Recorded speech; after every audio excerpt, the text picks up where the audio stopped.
Olá guerreira, tudo bem? Tudo tranquilo? Vamos continuar aqui então nosso bate-papo a respeito do princípio da legalidade? Acompanha comigo aí, olha lá.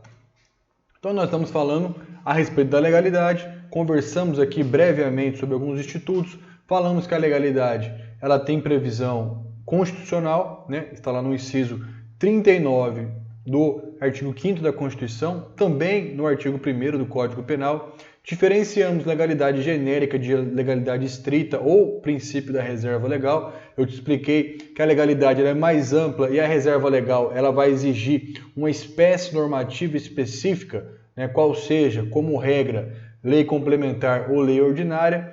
Falei para você que nós temos também previsão desses princípios no Código Penal, no artigo 1º e no artigo 9º da Convenção Americana de Direitos Humanos, que foi internalizada no Brasil pelo Decreto 678 de 92. Lá no artigo 9º também nós encontramos o princípio da legalidade. Beleza? Tratando agora, caminhando aqui sobre o tema, vamos passar a conversar um pouquinho sobre a possibilidade de medidas provisórias, né? MP aqui significa medida provisória, tratar de direito penal. Primeiro, se você não conhece a medida provisória, ela é uma espécie normativa que também está presente lá no artigo 59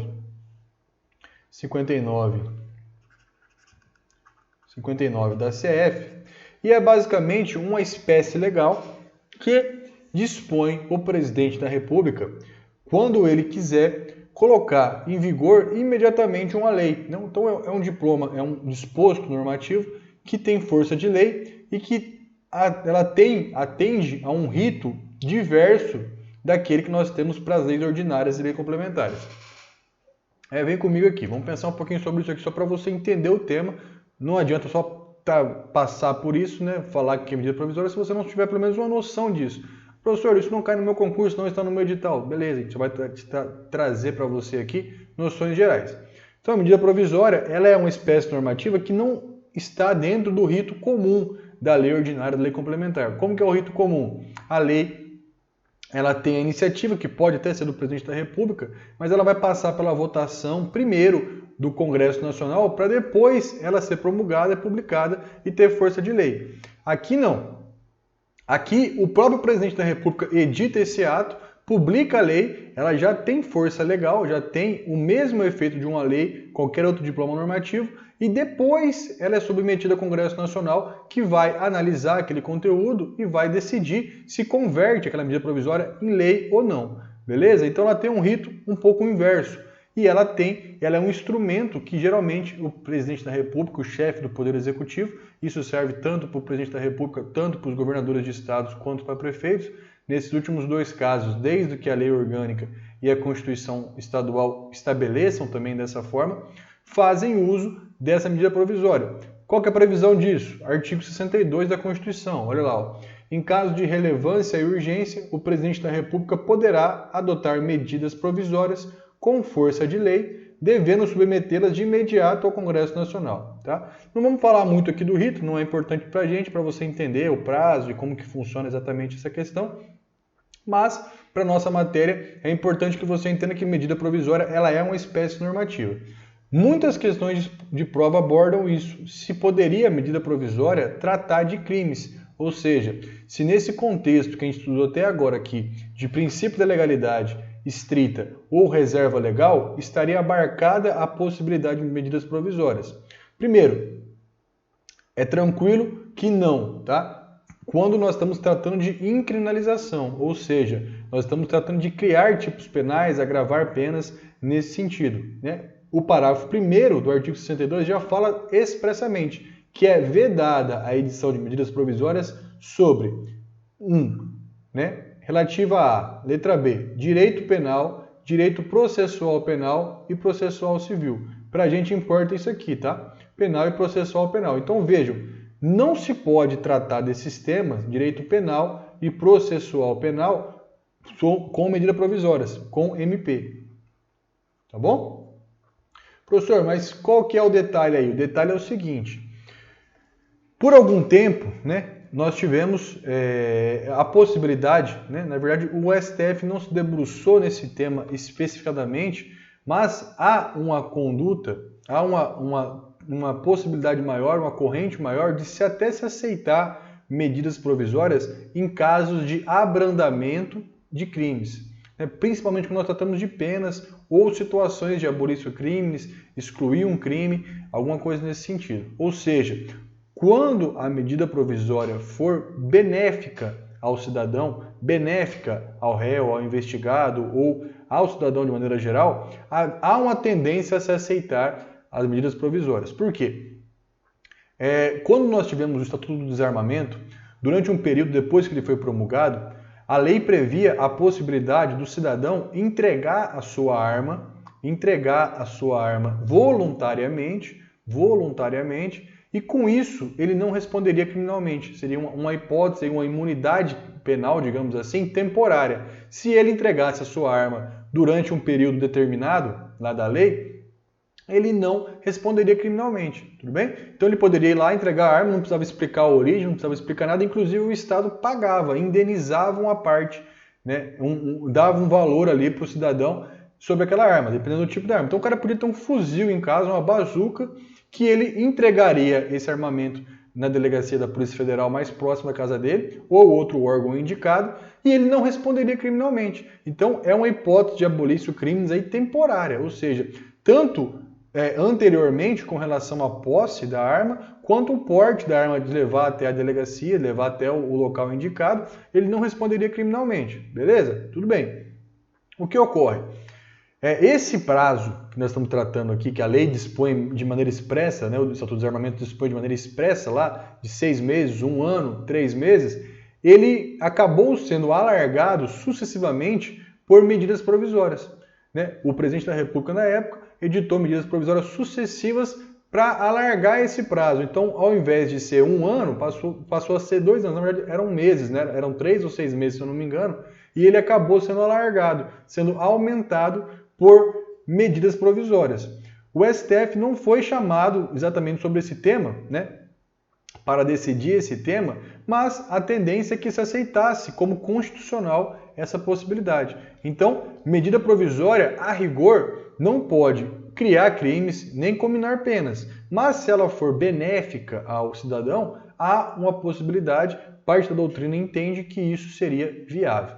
Tudo bem? Então, se a questão quiser te enganar, dizer para você que não se pode tratar sobre direito penal em nenhuma hipótese por medida provisória, isso está incorreto, porque nós temos esse precedente, essa possibilidade. Inclusive, isso foi decidido pelo STF no recurso extraordinário 254-818 do Paraná, beleza? Nesse mesmo sentido. Não foi exatamente dizendo que é constitucional, mas há uma tendência nesse sentido, tá bom? De trazer como constitucional essa hipótese, né, da medida provisória ser benéfica ao investigado, beleza? Então, basicamente, seria isso. Mas ela poderia ser utilizada, se for na esfera penal, desde ser benéfica ao agente, tá bom? Isso foi decidido, inclusive pelo STF lá em 2013, nessa época aí do Estatuto do Desarmamento. Tudo bem? Tranquilos? Então, se a questão vier nesse sentido, dizendo que é completamente vedado a edição de medidas provisórias a respeito de direito penal, isso está incorreto. Ela pode até ser aceita desde que seja para beneficiar o cidadão, beneficiar os indivíduos. Beleza? E lei delegada? Lei delegada também é outra espécie normativa que está lá no artigo 59, que basicamente o Congresso Nacional delega a atribuição de editar leis ao presidente da República por um tempo determinado sobre uma matéria definida. Também está lá no artigo 68. Veja lá.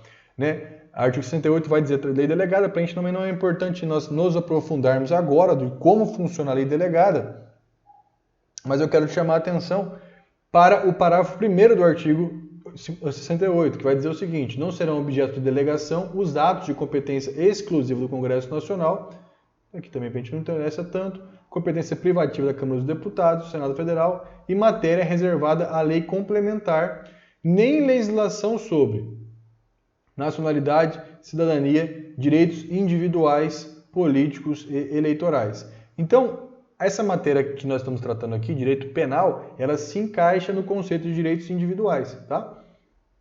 Como a gente já falou, isso aqui também tem matiz constitucional e traz também o direito do cidadão de ter uma lei emanada do Congresso Nacional, tanto no conteúdo jurídico, quanto no conteúdo político ou democrático. Então, isso aqui versa diretamente sobre direitos individuais. Então, é pacífico o entendimento que não cabe tratar de direito penal por lei delegada, seja em qualquer situação, porque é uma situação muito esdrúxula também.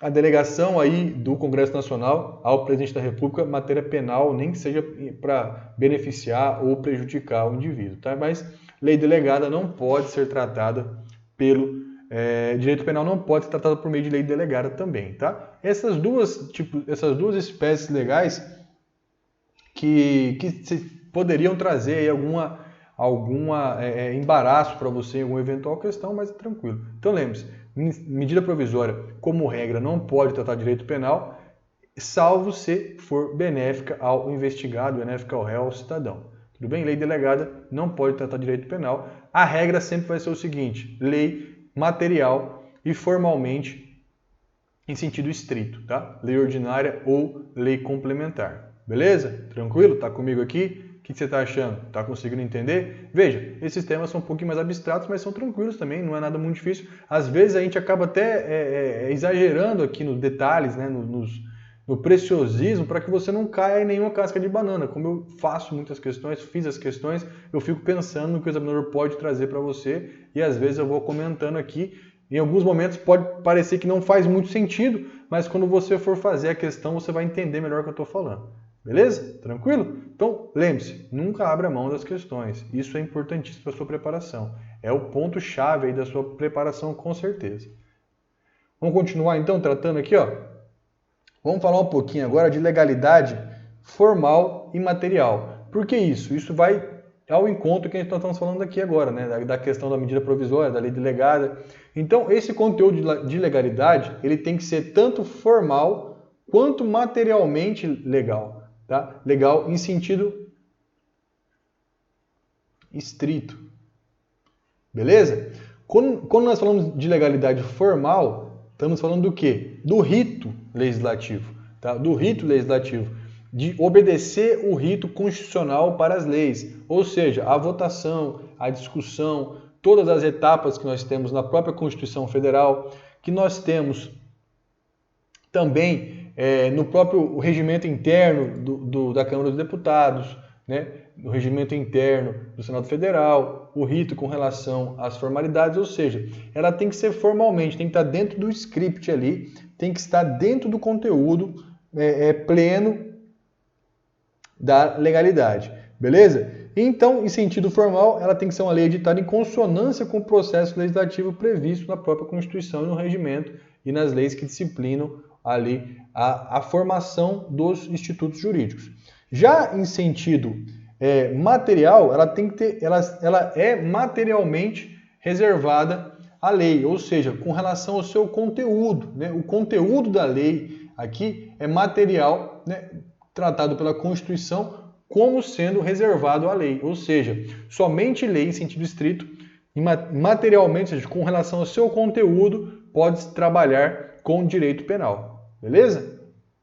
Então, tanto no conteúdo quanto na forma, a legalidade tem que ser observada, tá bom? Então, ela tem que ser legalmente, materialmente, ou seja, com conteúdo de lei ordinária, conteúdo de lei complementar, lei em sentido estrito, e formalmente também, ela tem que ser formada de acordo com o rito constitucional. Com o rito constitucional.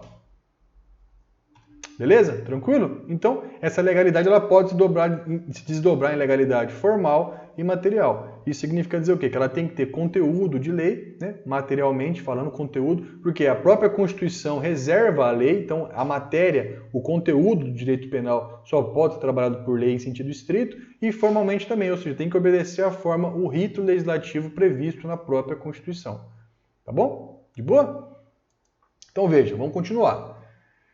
Com relação ao princípio da legalidade, nós temos algumas decorrências, alguns desdobramentos com relação ao princípio da legalidade. Entre eles, nós podemos citar como mais importantes a taxatividade, tá? A taxatividade, a anterioridade e a reserva legal, tá bom? Taxatividade, anterioridade e reserva legal. A reserva legal nós já tratamos, né? Já tratamos aqui, ou seja, a matéria é reservada à lei. A matéria é reservada à lei.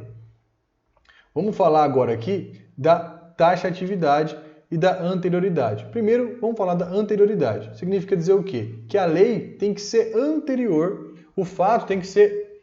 A lei tem que ser anterior ao fato. Ou seja, ela não se pode condenar condutas pretéritas, condutas passadas. Porque senão nós teríamos um esvaziamento do próprio princípio, concorda comigo? Imagina se eu pudesse criminalizar uma conduta anterior à lei. Quer dizer, desde 1950 é crime estudar para concurso público. Eu posso fazer isso? Não, eu posso criminalizar dali em diante. Então esse é o princípio da anterioridade. Não confunda com a lei penal no tempo, tá? A lei penal no tempo. A ultraatividade da lei penal. Ou a extraatividade da lei penal. A retroatividade e a ultraatividade são institutos que nós tratamos quando nós estudamos a lei penal no tempo. Isso a gente vai estudar mais adiante. Nesse momento, eu quero que você se atenha à anterioridade penal. Quer dizer o quê? A lei penal só pode tratar de temas posteriores. Ou seja, eu não posso tratar de um tema anterior. A lei penal tem que ser anterior ao fato. Então a lei vem primeiro, depois a conduta criminalizada. Eu não posso ter uma lei que criminalize uma conduta anterior. Tudo bem? Isso aqui é simples, esse princípio é bem tranquilo. Isso também está disposto no próprio artigo. Veja, quando nós falamos aqui, ó, que ninguém será obrigado, ó, não há crime sem lei anterior que o defina, tá vendo? Nem sem prévia cominação legal. Então eu não posso nem definir, deixa eu apagar um pouquinho aqui, ó, para facilitar. Né? Eu não posso nem definir uma conduta como crime, né? Ó, não há crime sem lei anterior, ou seja, anterior à conduta, ao crime, que o defina, nem pena sem prévia cominação legal. A cominação da pena também tem que ser prévia. Tudo bem? Tranquilos? Então, esse é o princípio da anterioriedade, que é decorrência direta do princípio da legalidade. Decorre direto do princípio da legalidade. Isso aqui é tranquilo, eu acho que não é nenhuma dificuldade. Novamente, friso a você, não confunda o princípio da anterioridade com a lei penal no tempo, tá? Apesar deles serem irmãos aí, um decorrer do outro, nesse momento nós vamos tratar como suficiente aqui. Mais adiante, nós vamos estudar também a lei penal no tempo, o princípio aí que nós vamos tratar diferente, que é o princípio da extraatividade da lei penal, que abarca tanto a retroatividade quanto a ultraatividade. Ou seja, a lei penal sempre vai retroagir ou ultraagir para beneficiar o réu, o investigado, o cidadão. Beleza? Isso a gente vai tratar mais adiante. Aqui, suficientemente você entender que o princípio da anterioridade decorre da legalidade e prescreve que a lei penal tem que ser sempre anterior aos fatos em que ela vai incriminar, ou seja, ela vai trabalhar com fatos depois que ela for editada, depois da sua vigência. Beleza? Tranquilidade? Sem dificuldade com relação a isso também. E agora, também, uma outra decorrência é a taxatividade. Tá? A taxatividade. É esse que nós vamos trabalhar agora aqui com você, tá? Mais precisamente. A taxatividade prescreve o quê? Que a lei penal ela tem que ser taxativa. Quer dizer o quê? A lei penal ela tem que ser clara, ela tem que ser transparente. Eu tenho que entender o conteúdo dela de maneira expressa, tá? Isso vai nos acompanhar, vai nos perseguir durante todo o estudo praticamente aqui, principalmente quando nós vamos falar da teoria geral do crime. Tá? Então nós temos que ter em mente isso aí, o fato típico, a taxatividade, sempre ela é importante. E é uma garantia do cidadão também, ou seja, a lei penal tem que ser clara, ela tem que ser evidente. E disso decorre a proibição, por exemplo, de tipos penais extremamente abertos, que dependem de interpretação tanto do aplicador do direito, quanto do juiz, do Ministério Público, da polícia, do delegado de polícia, ou seja, tipos penais extremamente amplos, extremamente genéricos, que podem ter um conceito muito alargado. Isso vai ferir sempre de morte o princípio da taxatividade. O tipo penal ele tem que ser o mais expresso, né? O mais simples, o mais transparente possível. Temos que evitar ao máximo subjetivismo, ou seja, há uma garantia de segurança, porque senão nós estamos fadados aí, nós podemos estar expostos a um julgamento arbitrário em que o julgador aplique ali o que ele acha ser correto. Beleza? Isso vai decorrer também, vai dar aso à vedação de analogia in malam partem, ou analogia que seja prejudicial ao réu, ao investigado. O que é isso? A analogia ela é uma técnica de integração, de lacuna, de preenchimento de lacuna no ordenamento jurídico. Tá bom? Então, o que seria uma analogia? Uma situação em que eu não tenho uma lei específica naquele caso e eu aplico uma outra norma penal análoga, parecida, mas que não tem aquela mesma finalidade. Eu posso fazer isso no direito penal?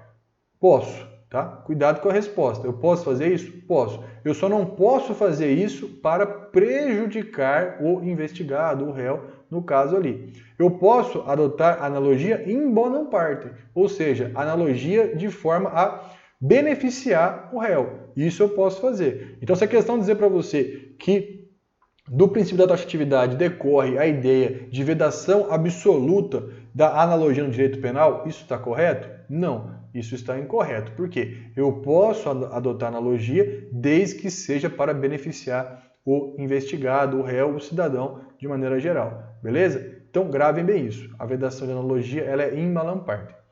Sobre esse tema, nós temos que analisar um julgado recente do STF que pode cair na sua prova, tá?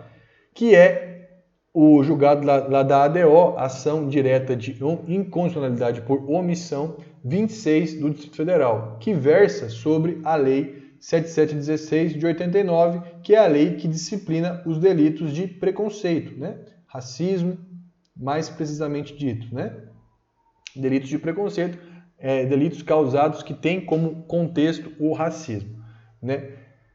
Muito brevemente vamos tratar disso aqui, só para você ter uma ideia básica. Eu não vou nem entrar no mérito aqui do julgado, mas é só para você saber que isso existe e que isso pode cair. Eu acredito, na verdade, que irá cair nas próximas provas, tá? Se no seu concurso cai a lei 7716 de 89, mais atenção ainda, né? Mas veja, o que aconteceu nesse julgamento aqui da ADO 26 lá em 2019? O STF acabou por criminalizar a conduta de homofobia. O que ele fez? Dentro de uma lacuna do nosso ordenamento jurídico, que seria um crime específico para criminalizar a homofobia seria o quê? Os crimes resultantes de discriminação ou preconceito com relação à orientação sexual. Ou seja, essa prática que eu vou frisar com você aqui rapidamente, abominável, obviamente, de você praticar um delito ou fazer algum tipo de crime, causar um mal a outra pessoa ou a um grupo de pessoas indiscriminadas em relação à sua orientação sexual. Isso, obviamente, está em descontexto, em dissonância completa com a Constituição Federal, que lá no artigo 3º fala que é um dos objetivos da República Federativa do Brasil construir uma sociedade livre, sem nenhum tipo de preconceito, de nenhuma natureza. Beleza? Então, isso está errado? Sim, está errado. Mas o STF, nesse julgamento, acabou ferindo, né?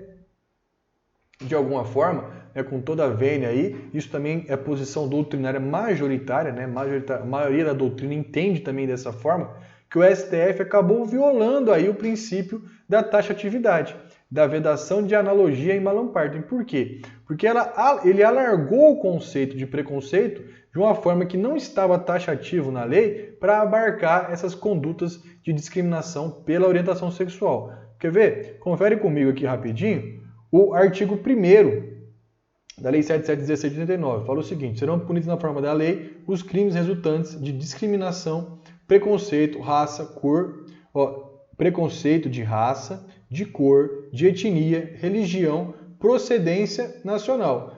Tem aqui com relação a sexo, ainda assim seria difícil você abarcar a homofobia com relação a sexo, né? Mas deveria estar escrito aqui o seguinte: orientação sexual.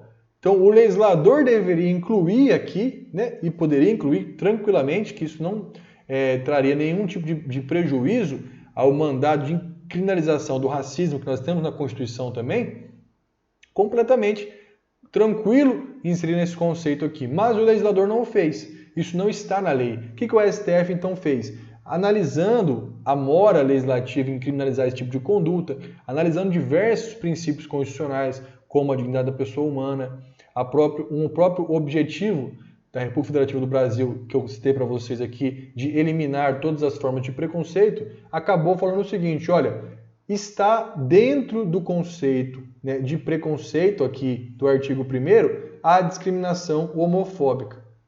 Percebe que há uma violação direta aqui à taxatividade? Há uma violação direta que é o princípio da vedação de analogia em Malam parte? Pois é. Então, nós podemos dizer aqui que essa é uma exceção a esse princípio. Essa é uma exceção a essa regra. Lógico, dentro do julgado do STF, os ministros acabaram defendendo que não era analogia em Malam parte, fizeram um malabarismo jurídico para dizer que está dentro desse conceito aqui de cor, etnia, religião, procedência nacional ou raça. Beleza? Mas a doutrina majoritária entende que não, que o STF acabou aí sim, né, por um motivo justo, por um motivo honesto, frisa você, mas que os meios não foram adequados. Quais seriam os meios corretos? Os meios corretos era cobrar do Congresso Nacional que modificasse a lei, incluísse uma simples palavrinha ali, ó, orientação, 2 palavras, orientação sexual, beleza? Incluísse o termo orientação sexual, pronto, resolveria todos os problemas aqui e isso não violaria. Então nós teríamos o princípio da legalidade rígido aqui, né? Porque seria uma lei em sentido estrito, materialmente, formalmente, em sentido estrito, que alteraria uma lei criminalizante, beleza, acabou o problema, estaríamos resolvidos. Mas não foi assim que aconteceu, o Congresso Nacional acabou por não entender dessa forma e não criminalizou essa conduta, apesar de nós termos aí mais de 30 anos da Constituição Federal. Isso é reprovável? Sem dúvida alguma. Nós, como sociedade, deveríamos cobrar nossos representantes eleitos para que modificasse, né, e incluísse também essa espécie tão abjeta aí de discriminação. Mas não foi assim que aconteceu. Então, por que eu te chamo a atenção para esse julgado? Porque se você se deparar com isso em alguma prova aí, trazendo isso como uma exceção, você pode marcar como correto, mas se dizer para você também que o STF nesse julgado acabou por não entender que era uma exceção à taxatividade, porque esse é o julgado, eu sugiro a você que você, se quiser se aprofundar mais no tema, que leia lá o julgado, ele vai dizer o seguinte: não há violação ao princípio da analogia em Malam parte. Na verdade, nós estamos trazendo dentro do mesmo conceito aqui. Isso não é analogia, mas na verdade foi uma analogia sim. Por quê? Suprimiu uma lacuna ali legal que não era abarcada pelo dispositivo, né, utilizando uma analogia, que acabou, obviamente, sendo prejudicial ao cidadão, ao investigado, ao réu, à pessoa que cometeu esse tipo de infração penal. Tudo bem? Tranquilos? Então, tem essas duas possibilidades na prova. Então, tome cuidado ali na hora que você for fazer a questão para você identificar. Se o examinador quiser trazer a posição doutrinária, você pode dizer sim que o STF agiu em exceção ali ao princípio, a essa regra da vedação de analogia em Malam parte. Agora, se ele te dizer que na concepção do próprio STF esse julgado não foi uma exceção ao princípio, que na verdade não haveria nenhuma violação à analogia em Malam parte, você pode marcar como certo também. Tranquilos? Vai depender do viés da sua questão. Nesse particular, quero tratar com você mais uma situação, né? A taxatividade, né, versus a lei penal incompleta. Tá? A gente falou para você agorinha aqui que a taxatividade vai dizer que a lei penal tem que ser o mais concreta possível, ela tem que ser mais expressa possível, ela tem que ser clara, objetiva. Contudo, não há violação da taxatividade quando nós tratamos de algumas espécies de lei penal incompleta. Temos dois tipos básicos para tratar com você aqui. Ó. Primeiro, o tipo penal aberto, que são aquelas espécies penais que dependem de um complemento valorativo. Ou seja, o juiz vai ter que valorar a situação do caso concreto. A lei por si só não é suficiente. Exemplo que eu trago para vocês aqui são os crimes culposos. Né? Os crimes culposos são aqueles crimes onde há negligência, imprudência ou imperícia por parte do agente. Ou seja, ele não tem o dolo de causar aquele resultado. Mas a partir de uma conduta negligente, imprudente ou imperita daquela pessoa, aquele crime acaba ocorrendo, aquele resultado indesejado acaba ocorrendo. Veja, por exemplo, o conceito de imprudência. O cara que é imprudente, que ele age fora das regras normais de prudência. Ou o cara que é negligente, que seria aquele cara que é relaxado, que ele não toma os devidos cuidados. Vejam, isso é muito valorativo. Quem vai dizer se o cara agiu com negligência, ou com imprudência, ou com imperícia, dependendo do caso, vai ser o juiz no caso concreto. Isso viola o princípio da taxatividade? Não. Porque, vejam, por mais que nós necessitamos de uma taxatividade da lei penal estrita, você concorda comigo que não tem como a lei disciplinar tudo sobre tudo, ou seja, não tem como nós tratarmos de todos os temas. Isso não é possível. O direito é muito dinâmico, a vida social é muito dinâmica. A gente acabou de falar para você aqui que nós temos que ter lei formalmente. A forma de construção de um dispositivo legal muitas vezes demora. Então, em muitas situações, é necessário que o legislador dê certa margem de atuação para o aplicador do direito, sob pena de nós falsificarmos o direito, deixar algo muito engessado e impossibilitar a aplicação daquele dispositivo. Beleza? Mas isso tem que ter um bom senso, tem que estar dentro de um critério legal. Não pode ser excessivamente aberto. Quer um exemplo? A atual lei de abuso de autoridade. Ela é muito criticada por quê? Por ela ser excessivamente aberta. Ter muitos tipos penais que são valorativos, quando na verdade não precisava ser assim. Não é um caso como os crimes culposos, que não há outra forma de disciplinar. Não tem como o legislador trazer todos os casos de crimes culposos. O que é exatamente a imprudência, o que é exatamente a negligência. Não tem como. Por exemplo, no crime de homicídio, qualificado por motivo torpe.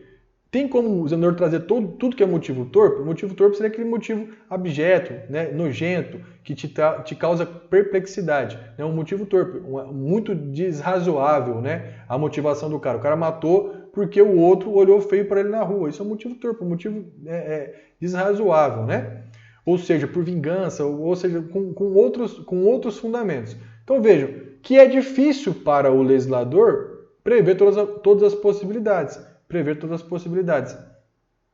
Não podemos confundir também motivo fútil com motivo torpe. Também não é tema da nossa aula aqui, mas só para você entender. Né? O motivo torpe seria aquele motivo abjeto, né? Ou seja, em que há uma discrepância, há um sentimento de rejeição muito grande daquele motivo. Né? O cara matou, por exemplo, no caso do feminicídio, poderia ser classificado como motivo torpe. Né? Matou em decorrência da orientação sexual. Vou dar um exemplo assim, tratando de homofobia. Eu matei o cara porque ele era homossexual. Isso é um motivo torpe, um motivo abjeto, um motivo repugnante. O motivo fútil seria aquele motivo em que há uma desrazoabilidade, ou seja, seria o cara fez uma coisa muito desrazoável, não tinha proporcionalidade. Como eu falei, o cara olhou feio na rua, o cara foi lá e matou ele. Isso aí é fútil, ou seja, uma futilidade, algo que não ensejaria aquela conduta tão grave, beleza? Então veja, como é difícil você analisar isso. O que é motivo fútil para mim, de repente para o juiz não é. O que é torpe para um, para o outro não é. Isso é um tipo penal valorativo, tá bom? Agora, não pode exceder. Isso tem que acontecer em situações apenas estritamente necessárias, em situações em que há uma justificativa, que é justificável que aquele tipo penal seja daquela forma, beleza? Então, isso não seria incompatível com o princípio da taxatividade. Não seria incompatível desde que guardadas as necessárias proporções, desde que isso não seja desrazoável. Tudo bem? Então, primeira coisa, tipo penal aberto, eles exigem um complemento valorativo por parte do aplicador do direito. Isso não ofende a taxatividade desde que haja uma necessidade estrita, ou seja, se você consiga perceber ali que aquele tipo penal é necessariamente aberto. Tá? E o outro tipo penal que nós também não podemos confundir é a norma penal em branco. Tá? Norma penal em branco também não viola a taxatividade. O que é a norma penal em branco? Ela depende de um complemento agora aqui, ó, normativo, ou seja, eu preciso fazer a remissão a outro diploma legal. E aqui a legalidade não é em sentido estrito, é legalidade em sentido amplo, ou seja, eu posso me utilizar de outros diplomas que não sejam a lei em sentido estrito.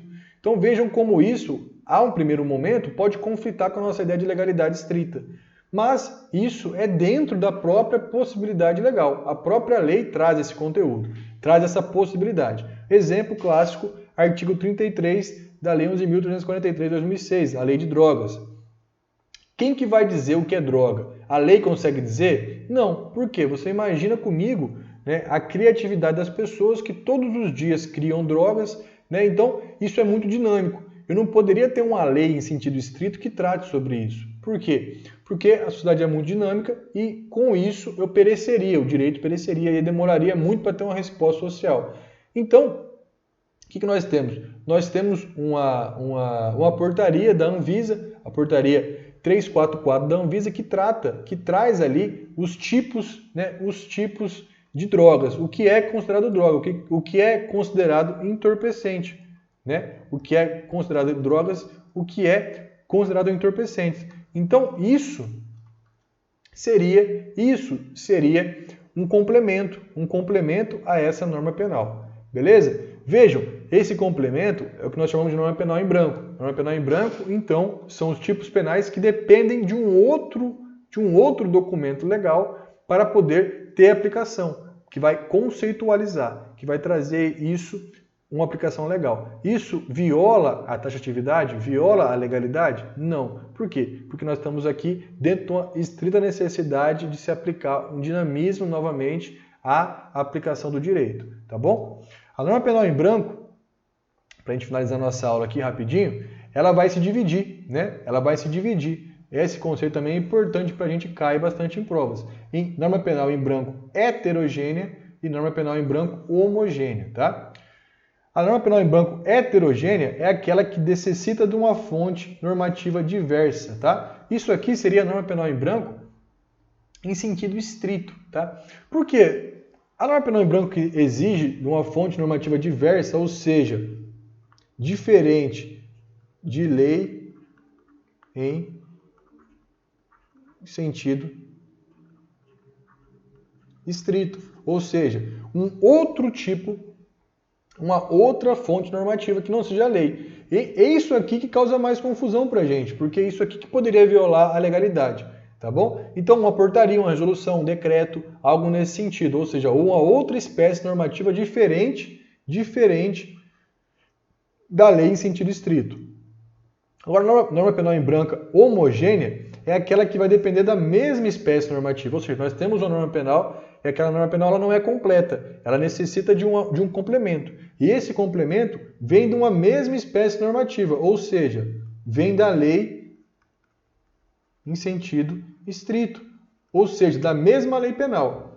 Essa lei penal em branco homogênea, ela vai se dividir em homovitelina, ou seja, a mesma lei, ou heterovitelina, que é uma lei diversa, diferente daquela ali. Por exemplo, o conceito de funcionário público está disposto no próprio Código Penal. Então nós podemos dizer que esse conceito de funcionário público do Código Penal, ela é uma lei penal que vai explicar o conceito de servidor público para a aplicação dos crimes funcionais que está no próprio Código Penal. Então é um exemplo de norma penal em branco homogênea, homovitelina. Por que homo? Né? Mesma, né? Igual, né? Homo significa igual. Então, homovitelina, da mesma espécie, da mesma lei, tá?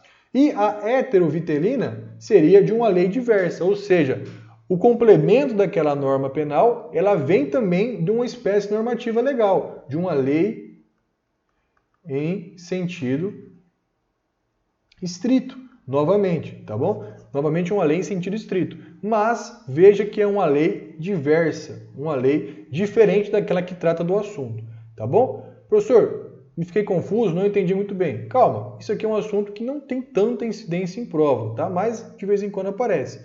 O mais importante para você é saber que existe a norma penal em branco heterogênea, que seja uma fonte normativa diversa, ou seja, uma outra espécie legal que não seja lei em sentido estrito, e a homogênea, que seria uma lei também em sentido estrito.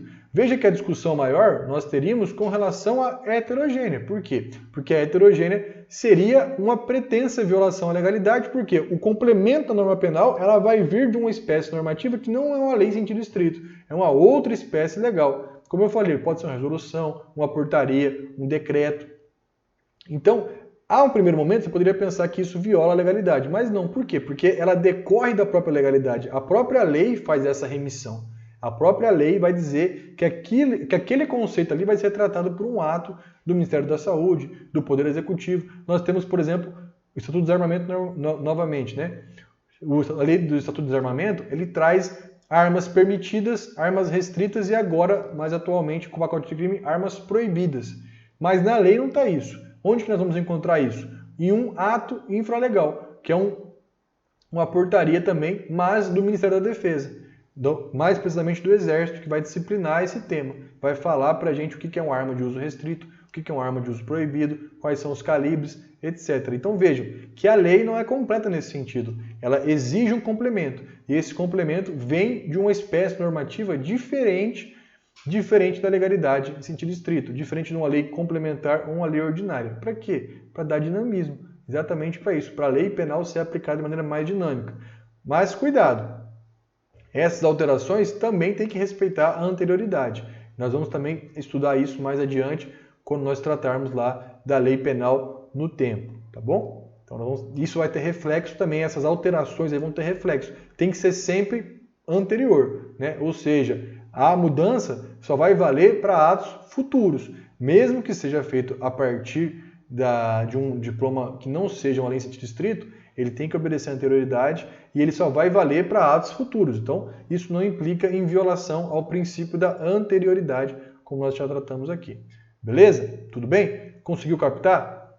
Esse finalzinho aqui eu confesso que ficou um pouco mais rápido, mas você tem a possibilidade de voltar ao tema, estudar com mais calma e acompanhar melhor o raciocínio que você com certeza vai entender bem. Beleza? Então a gente vai ficando por aqui. Nosso tempo já estourou, já vamos ficando por aqui e até a nossa próxima aula aí. Continue firme, conte conosco e sucesso na sua caminhada aí. Força e honra.